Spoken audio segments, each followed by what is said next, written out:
gò măng tàu po đấy trăng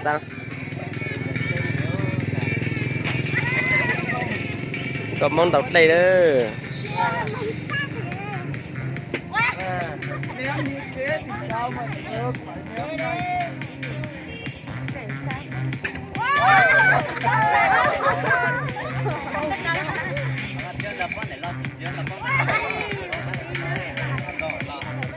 gò măng tàu đây đấy thằng cầu xưa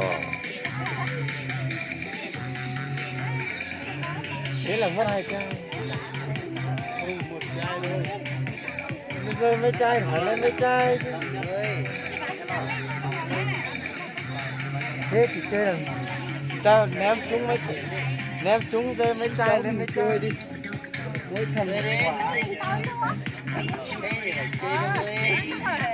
Chơi.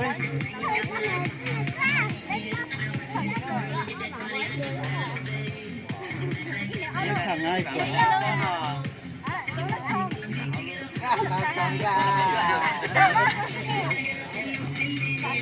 rơi mấy chai cho mấy chai không rơi trên này hoặc không chơi rơi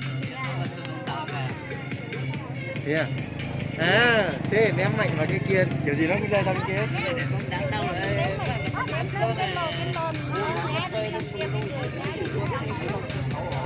đầu mà một bên nó xong gì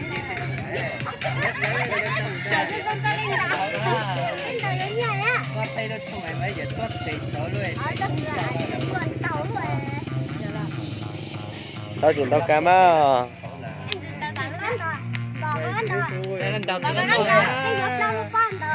gió này đâu à gió này trên tàu đi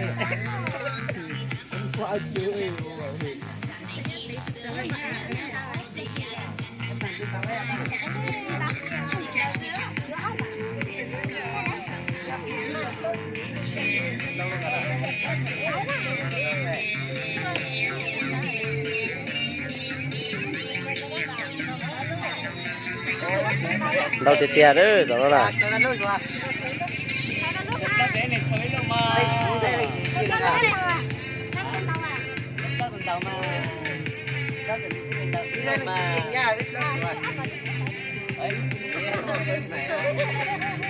sử dụng lên chỉ riêng của khởi chức xanh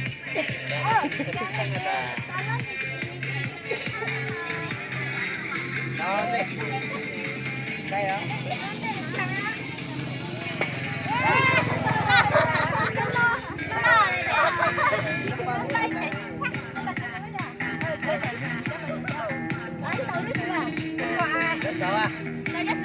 Hãy subscribe cho kênh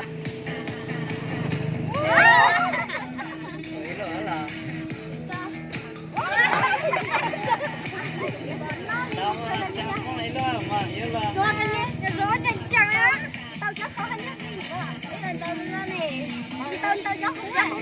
hấp dẫn.